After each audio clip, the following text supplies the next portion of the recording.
El periódico de Birmingham publicó un artículo bastante interesante en los primeros días de enero del año 2001 en la edición del sábado.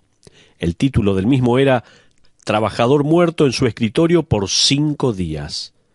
Escuche lo que este artículo decía. Los ejecutivos están tratando de averiguar cómo es que nadie se enteró que uno de sus empleados estuvo en su escritorio muerto por 5 días, hasta que alguien se acercó para preguntarle si estaba bien. George Tugglebaum, de 51 años, que había sido empleado por esta firma editorial por más de 30 años, aparentemente tuvo un paro cardíaco en su piso abierto de la oficina central, la cual compartía con otros 23 empleados. Él falleció silenciosamente el lunes, pero nadie se dio cuenta hasta que el sábado por la mañana un empleado de limpieza se acercó para preguntarle por qué estaba trabajando durante el fin de semana. El jefe de este hombre dijo lo siguiente: George era siempre el primero en llegar y el último en irse, por lo cual a nadie le pareció extraño que estuviera en la misma posición y nadie dijo nada. Siempre era absorbido por su trabajo y no era de hablar con nosotros. Una autopsia reveló que estuvo muerto por 5 días después de un ataque coronario. El artículo termina diciendo esto: usted debería darle una palmada a sus compañeros de trabajo de vez en cuando. Todo parecía estar bien. Él estaba sentado en su puesto de trabajo, vestido, en su escritorio, rodeado de libros, mirando hacia adelante. Parecía estar vivo, pero en realidad estaba muerto. Es posible que la iglesia se vea exactamente como este hombre. Mi propósito hoy es darle una buena palmada. Una iglesia del siglo I recibió esta carta, la cual está registrada en Apocalipsis capítulo 3, versículo 1, donde dice la palabra de Dios: «Yo conozco tus obras, que tienes nombre de que vives y estás muerto». En el Evangelio de Mateo capítulo 7, mientras el Señor predicaba un famoso sermón del monte, le dijo a un grupo de personas en los versículos 21 al 23 de esta manera: escuche bien. No todo el que me dice Señor, Señor, entrará en el reino de los cielos, sino el que hace la voluntad de mi Padre que está en los cielos. Muchos me dirán en aquel día: Señor, Señor, ¿no profetizamos en tu nombre, y en tu nombre echamos fuera demonios, y en tu nombre hicimos muchos milagros? Y entonces les declararé: nunca os conocí. Hasta ahí lo que dice Mateo capítulo 7, versículos 21 al 23. La Biblia nos dice en el libro de Efesios capítulo 2 versículo 1 que sin Cristo no teníamos vida espiritual. Sin Cristo el espíritu no ha sido regenerado, traído a la vida por la unión con Cristo. Al leer estos pasajes concluimos que es posible ser una iglesia que se ve como si estuviera viva, pero que no tiene el poder del Espíritu Santo o la dinámica de un ministerio eterno y efectivo.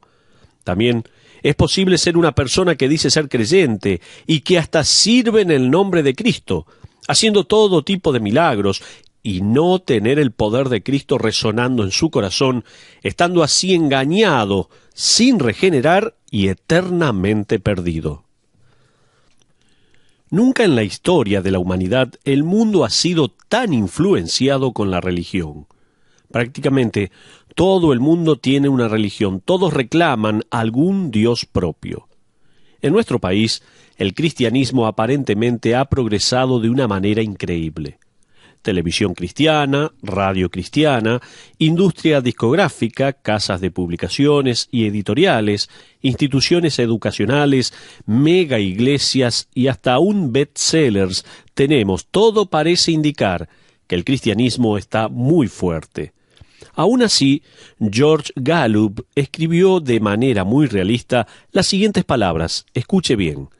Nunca antes en la historia de los Estados Unidos la Iglesia ha hecho tantas incursiones y a la vez logrado tan poca diferencia. ¿Cuánta realidad hay en estas palabras?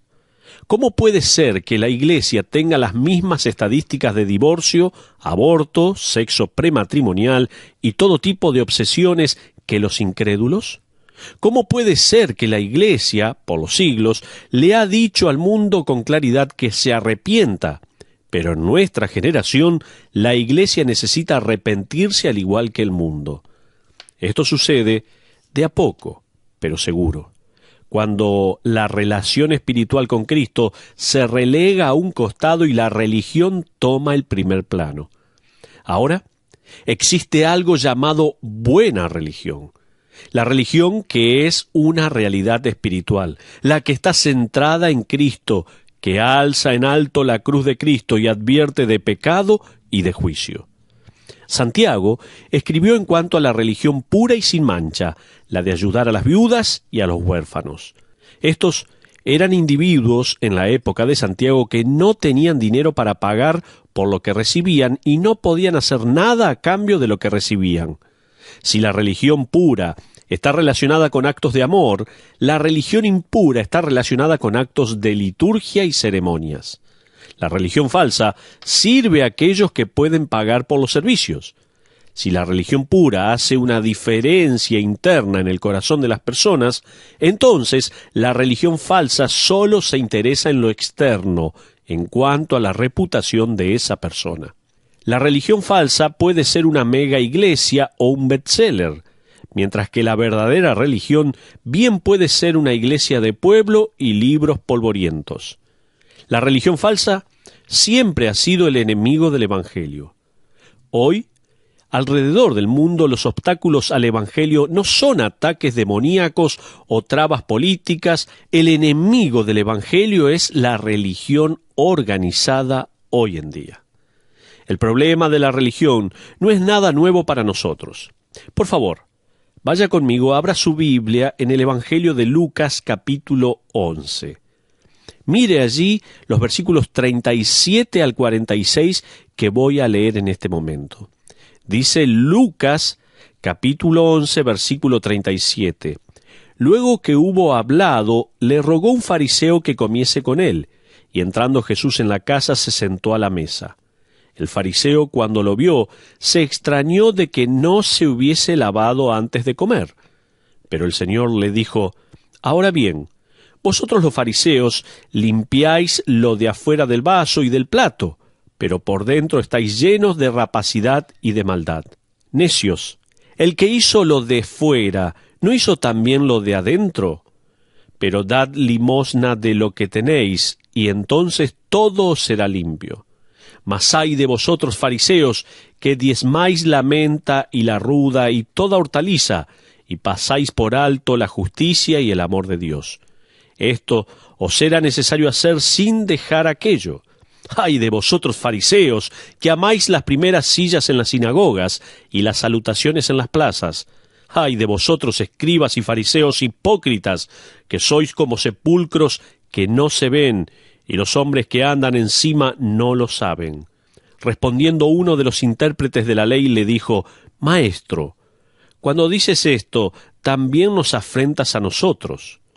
Y él dijo: Ay de vosotros también, intérpretes de la ley, porque cargáis a los hombres con cargas que no pueden llevar, pero vosotros ni aun con un dedo las tocáis. En el versículo 44, ahora el Señor usó una analogía sarcástica de los profesionales religiosos de la época. Fíjese de nuevo: sois como sepulcros que no se ven, y los hombres que andan encima no lo saben. Ahora, esto nos lleva de regreso al tiempo de la Pascua, cuando se lavaban las lápidas de los sepulcros. Era parte de una limpieza general de Jerusalén para que la ciudad se viera muy linda en vísperas de la Pascua, cuando miles y miles de judíos llegarían a la ciudad. Parte de la ley requería que no hubiese contacto con los muertos, lo cual se expandió y pasó a cubrir también el no contactarse con las tumbas.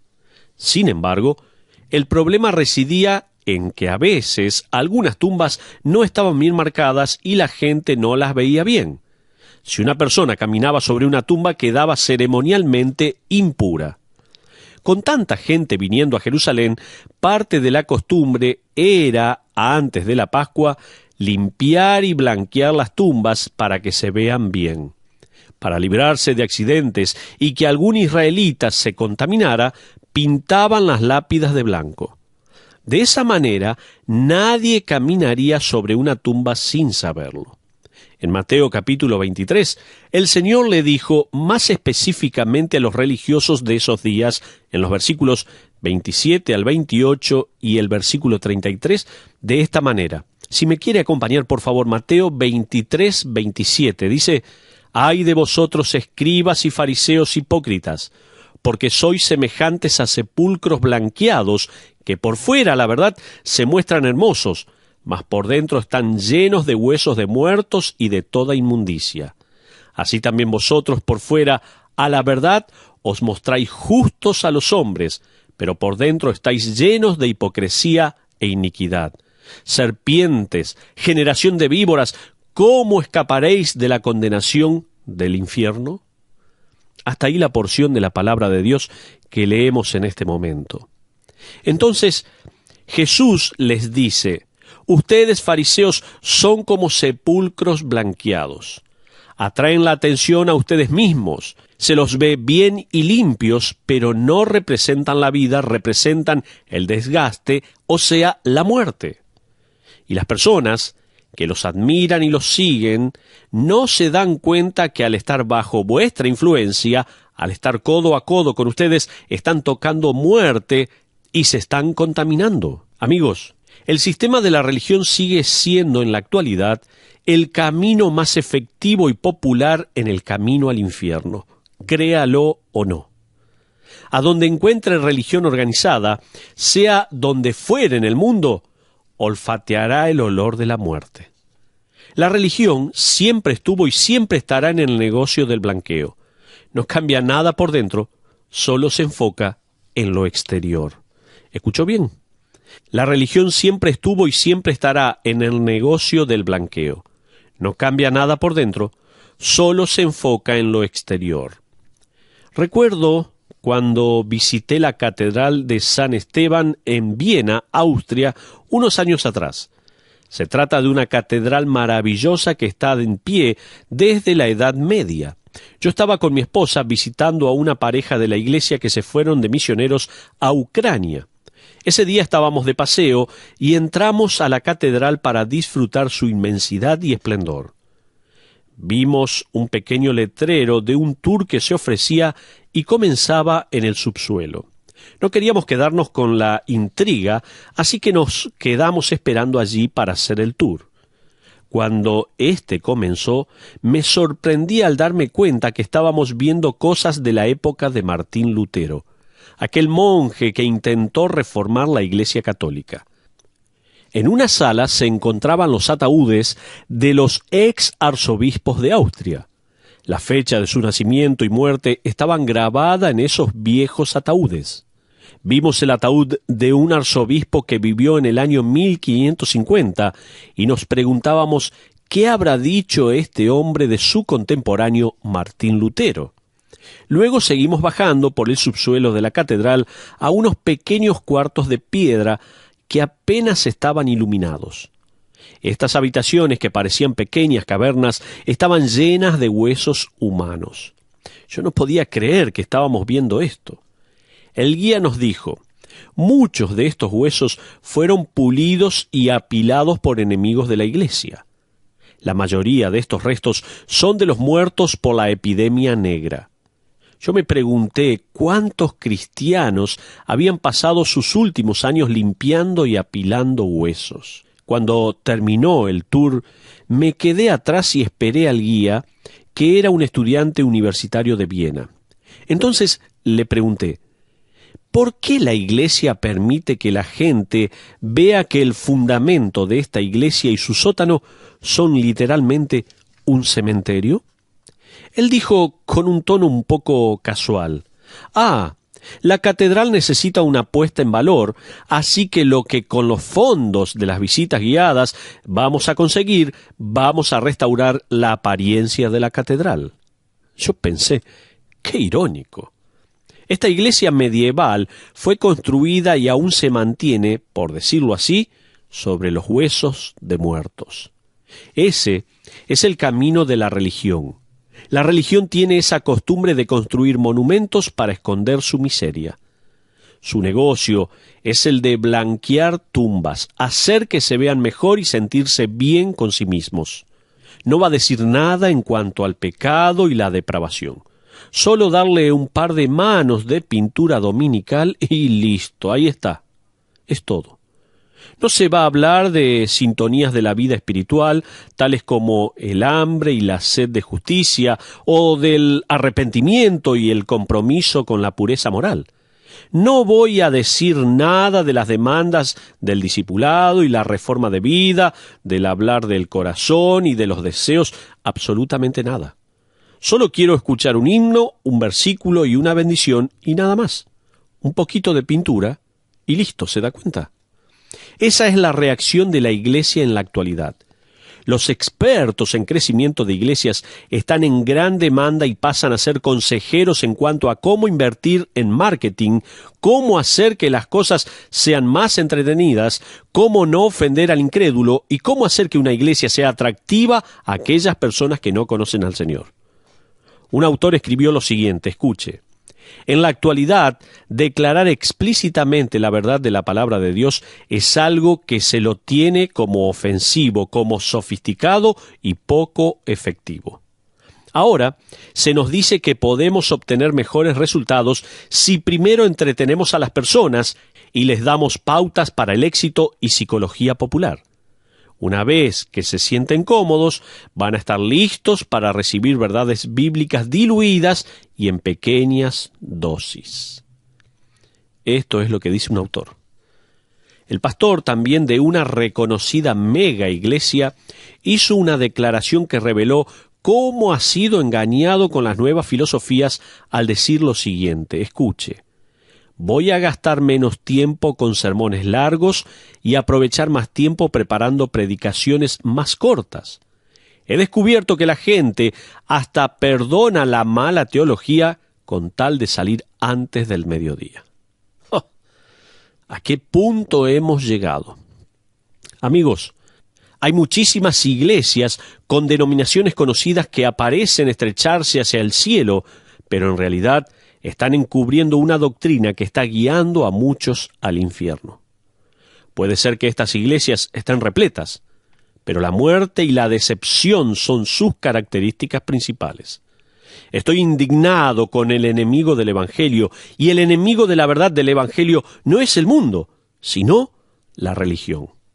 Jesucristo le dijo a los religiosos de su época lo que podemos decir nosotros en la actualidad, tanto a la religión organizada como a hombres y mujeres.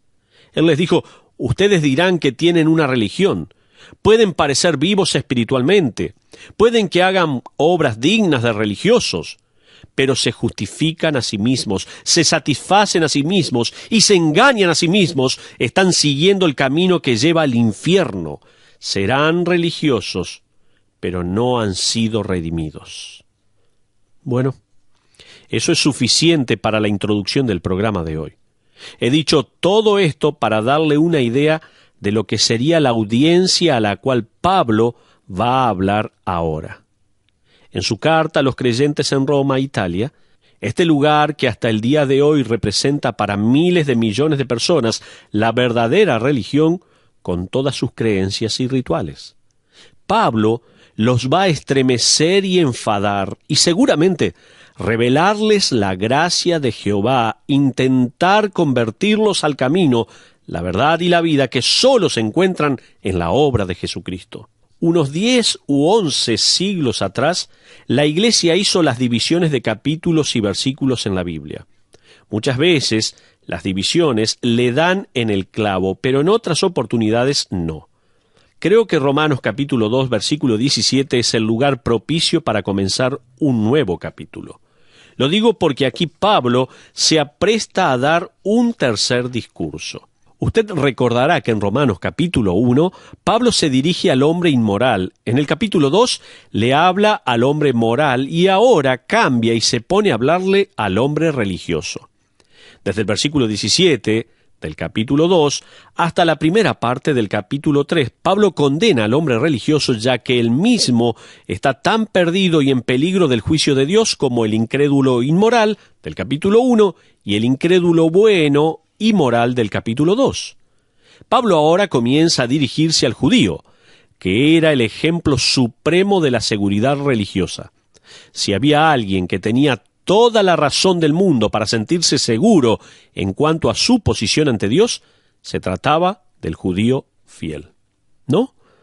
Si había alguien que podemos decir se iba al cielo y no debía de preocuparse por el juicio de Dios, esa persona sería el judío fiel y religioso. Recuerde que Pablo mismo era judío. ¿Se acuerda de eso? De hecho, él había sido un fariseo, uno de los hombres religiosos que Cristo condenó.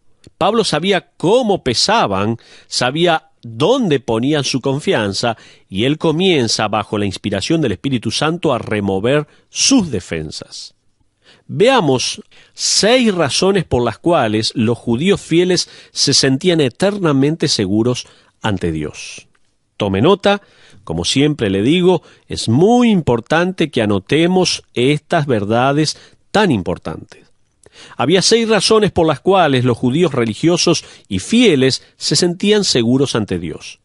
La primera razón por la cual un judío se sentía seguro era a causa de su nombre especial. Pablo da esa razón en el capítulo 2, versículo 17a, donde dice: «He aquí tú tienes el sobrenombre de judío». Sabemos, por la historia bíblica, que al hebreo se lo llamó judío por primera vez en el libro de Segunda de Reyes. Aquí es donde leemos el nombre judíos. El nombre proviene del nombre tribal Judá. Judío significa el que es alabado. Ya en la época de Cristo, el privilegio de los judíos se había transformado en orgullo. Los rabinos enseñaban cosas como las siguientes. Escuche bien. Dios ama de todas las naciones del mundo solamente a Israel. Esto enseñaban los rabinos. Otra cosa más que ellos enseñaban: Dios va a juzgar a los gentiles con un estándar y a los judíos con otro. Otra cosa que enseñaban, escuche: todos los israelitas tendrán su parte en el nuevo mundo venidero. Abraham está sentado junto a las puertas del infierno y no permite que ningún israelita impío entre allí. Esto es lo que los rabinos estaban enseñando. Pablo les va a decir, en efecto, ustedes no pueden esquivar el juicio de Dios por el simple hecho de que llevan el nombre de judíos. Tengan cuidado. No me puedo imaginar la horrible sensación del gran número de judíos que estén en la presencia de Dios en el día del juicio, tal como nos dice el capítulo 7 de Mateo, y digan: «Pero somos cristianos, hicimos todo en tu nombre, Jesús». Jesús, el juez, les responderá: «Pero no me conocieron y yo no los conozco». Existen millones de personas en la actualidad que son cristianos de nombre solamente. Después de todo, suena mejor decir que uno es cristiano a decir que uno es un pagano o un impío. Seguro, soy cristiano. ¿Cuántas veces escuchamos esta respuesta? Pero en segundo lugar, el judío fiel y religioso se sentía seguro a causa de su dedicación a la ley. Pablo escribe en el versículo 17, búsquelo: «He aquí tú tienes el sobrenombre de judío y te apoyas en la ley». El judío se enorgullecía en el hecho de que ellos habían recibido la ley y se había entregado completamente a la ley. Sus antepasados recibieron la ley directamente de Jehová. Tenían el Torá, los libros de Moisés, y el judío ortodoxo se memorizaba gran parte del Torá. Cada fariseo en la época de Pablo se memorizaba grandes porciones de la ley y de los profetas. ¿Cuántos en la actualidad pueden decir: sé que Dios va a dejarme entrar al cielo porque tengo un ejemplar de la Biblia? He memorizado pasajes de estas páginas. Amo a mi Biblia, me apoyo en la Biblia y dependo de ella. Usted no está más dedicado a su Biblia de lo que un judío estaba dedicado al Torá. Y Pablo le está diciendo al judío que no era suficiente. En tercer lugar, y estamos aquí mencionando 6 razones por las cuales los judíos fieles se sentían eternamente seguros ante Dios. En primer lugar, dijimos que a causa de su nombre especial, en segundo lugar, a causa de su dedicación a la ley, y ahora, en tercer lugar, a causa de su respeto por Dios.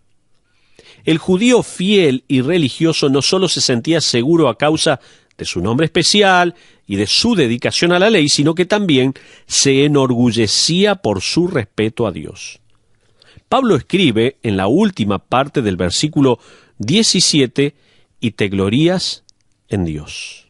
Un judío fiel, escúcheme bien, jamás susurraría algo irrespetuoso en cuanto a Dios. De hecho, ni siquiera escribían el nombre de Jehová por respeto. Solo escribían las consonantes hebreas. Y solo lo escribían después de haber hecho una pausa para lavarse las manos, regresando y continuando con una nueva pluma. Recién ahí escribían las consonantes. Después de eso, tiraban la pluma para que no se usara para escribir ninguna otra cosa que las consonantes del nombre de su santo Dios. Miren el respeto que el judío tenía por Dios. Tenían un orgullo y respeto increíble por su Dios. No se avergonzaban de él. Se jactaban de que él era su Dios y ellos su pueblo. Hasta ese punto. ¿Está usted orgulloso de ser asociado con Dios? Le pregunto ahora a usted. Usted que nos está sintonizando en este momento, usted que está escuchando este programa de sabiduría para el corazón. Hablamos del judío, pero le pregunto a usted, ¿está orgulloso de ser un asociado con Dios? Otra pregunta más. ¿Inclina su rostro en oración en algún lugar público para dar gracias por los alimentos o le da vergüenza? Otra pregunta más. Pensemos en los lunes. ¿Reconoce que fue a la iglesia durante el fin de semana usted? ¿Le da vergüenza tenerlo como Dios? ¿Habla de Dios a otras personas? ¿O le produce vergüenza todo esto?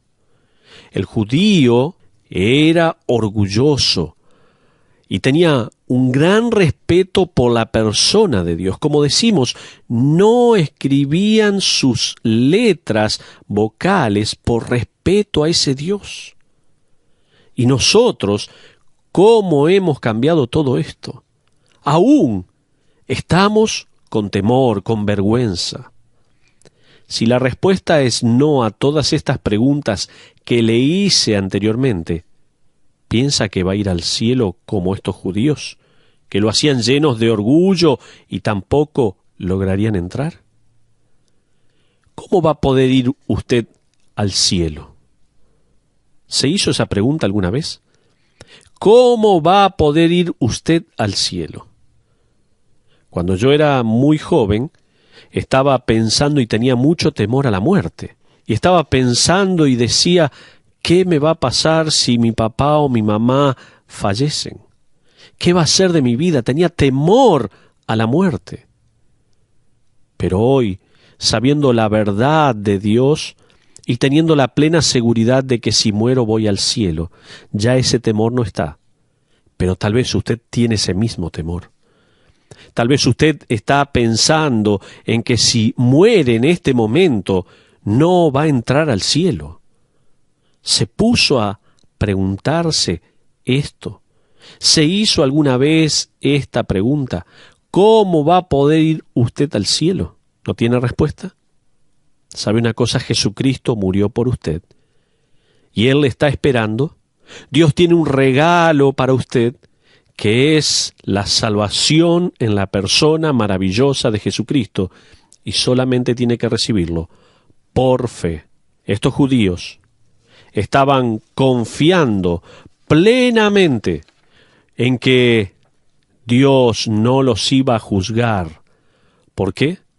Se sentían eternamente seguros ante Dios y dijimos, en primer lugar, a causa de ese nombre especial, a causa de la dedicación a la ley que ellos tenían y a causa de su respeto por Dios. le dejo esa pregunta. ¿Cómo va a poder ir usted al cielo? Pero avancemos. En estas 6 razones por las cuales los judíos fieles se sentían eternamente seguros ante Dios. En cuarto lugar, el judío religioso se sentía eternamente seguro a causa de su conocimiento. Pablo dice en el versículo 17 y luego en el versículo 18, «Tú tienes el sobrenombre de judío y te apoyas en la ley, y te glorías en Dios, y conoces su voluntad». La palabra voluntad se refiere a la voluntad revelada de Dios en las Escrituras. Israel sabía que tenía un pacto con Dios. Conocía bien sus raíces y lo que Dios tenía para ellos, que fueran una bendición a todas las naciones del mundo. Eso lo encontramos en la palabra de Dios. Sabían todo en cuanto a la voluntad de Dios para ellos. Los judíos lo sabían. Usted tal vez dirá, sé que Dios también tiene un plan para mi vida. Sé cuál es su voluntad para mí según lo que dice la Biblia. Yo le digo que hay una gran diferencia entre saber su voluntad y hacerla. Hay una gran diferencia. El apóstol Pablo escribió en 1 Tesalonicenses capítulo 4 versículo 3 de esta manera. Si usted me permite y me ayuda, busque por favor 1 Tesalonicenses 4:3. Dice, pues la voluntad de Dios es vuestra santificación, que os apartéis de fornicación. Fornicación se refiere a las relaciones sexuales fuera del matrimonio.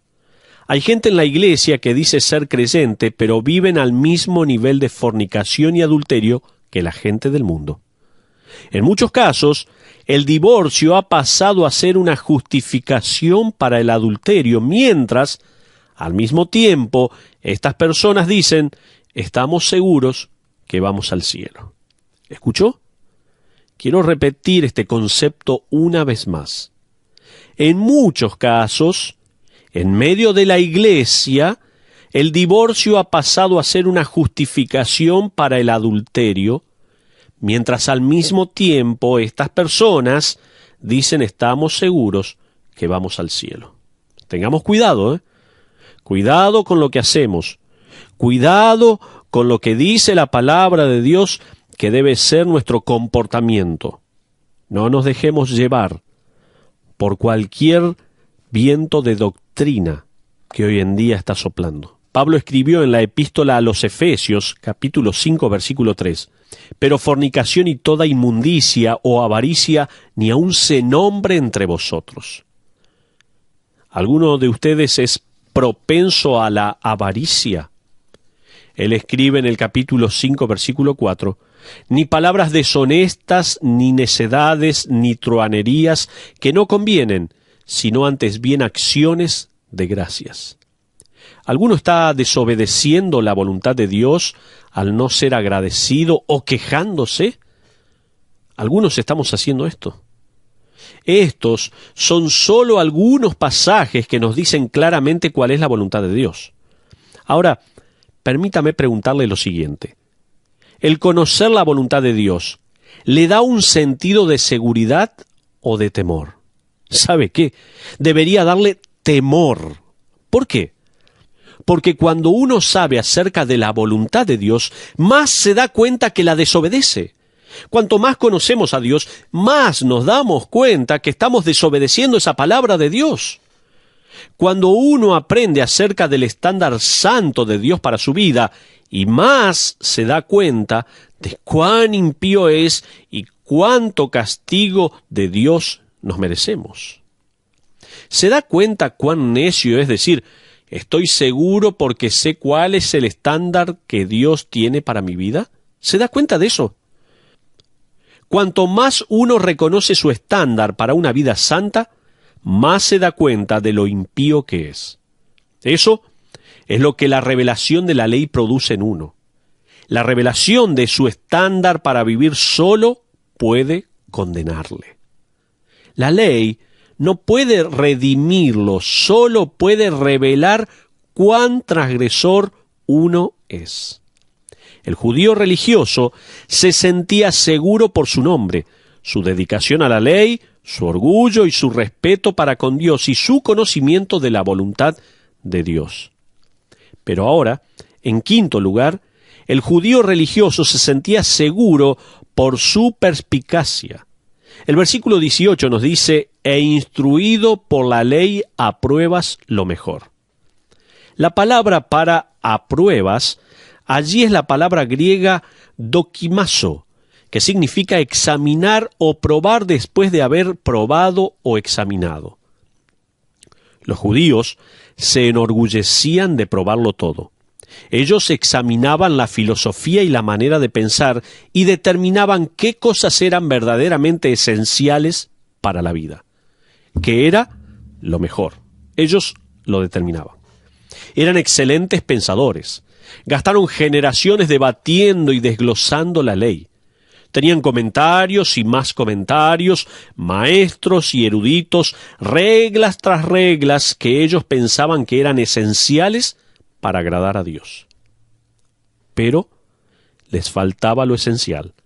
Tal como Pablo les enseña y les señala más adelante, fracasaron en darle gloria a Dios. Vamos a la última.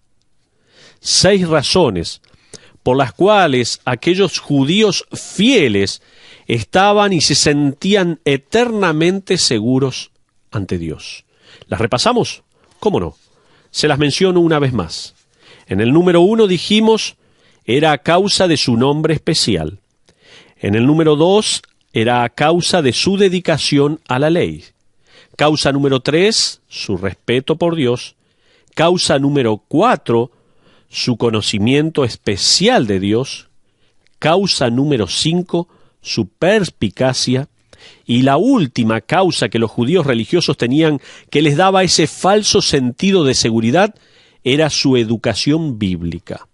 Pablo dice, guiado por el Espíritu Santo de Dios, en el versículo 18b, instruido por la ley. Amigos, es peligroso pensar que uno está bien ante Dios por el simple hecho que posee la verdad. El creyente tipo que asiste cada domingo a la iglesia puede imaginar que está seguro porque tiene mucho más conocimiento que el ciudadano tipo que está en la calle. Tiene media docena de Biblias en casa, en distintas versiones seguramente. El creyente tipo encuentra un versículo para todo. Tal como dijo alguien en una oportunidad, el problema es que el creyente tipo es como una fotografía mala, con demasiada luz y poco desarrollo. El judío pensaba tal como dice Deuteronomio capítulo 6 versículos 7 al 9, conozco la ley, fui educado en ella desde niño, mis padres me enseñaron al estar en la casa, al ir de camino y al acostarme en las noches. Nos las atábamos en nuestras manos y frentes, las escribíamos en el dintel de la puerta. Tenemos un nombre, tenemos la ley, seguimos al Dios verdadero, tenemos conocimiento y perspicacia y una instrucción completa. Y Dios dijo, en efecto, y yo a ustedes no los conozco y van derecho al infierno. Pero una vez más estamos llegando al final de otro programa más de Sabiduría para el Corazón.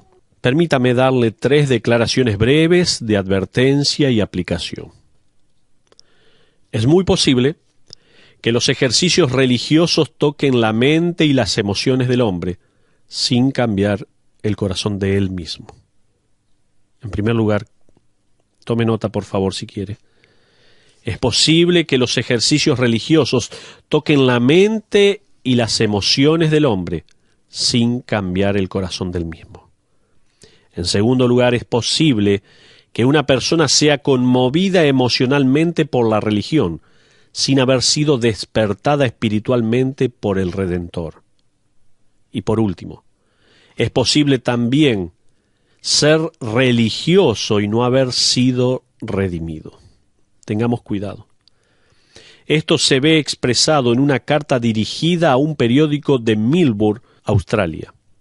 Un hombre con mucha arrogancia le escribió al director y editor, y esa carta salió publicada.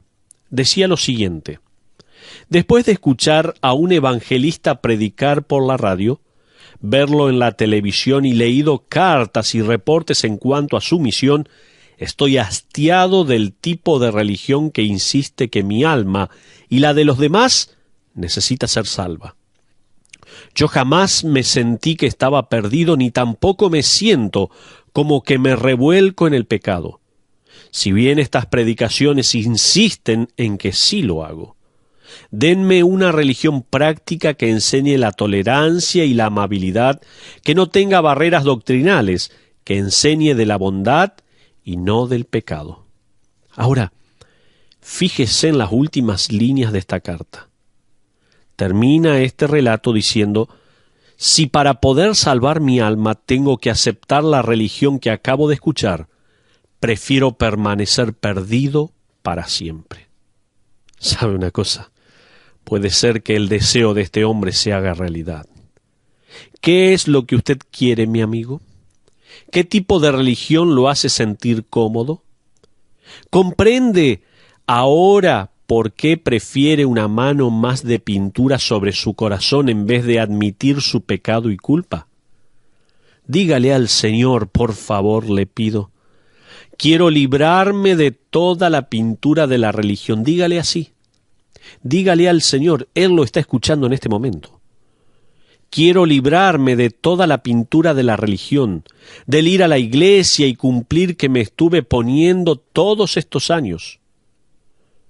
Soy culpable ante ti, oh Dios. Mi necesidad es tan aparente. Límpiame con tu sangre, limpia mi corazón, hazlo blanco como la nieve. Dígale así al Señor.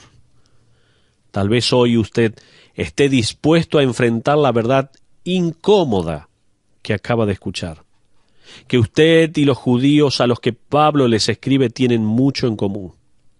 Por eso, lo invito a que deje estas cosas que le dan una falsa seguridad de lado y admita su necesidad por Cristo. Mientras tenga tiempo, arrepiéntase de sus pecados y deje su vida en las sagradas manos del Redentor. Amén.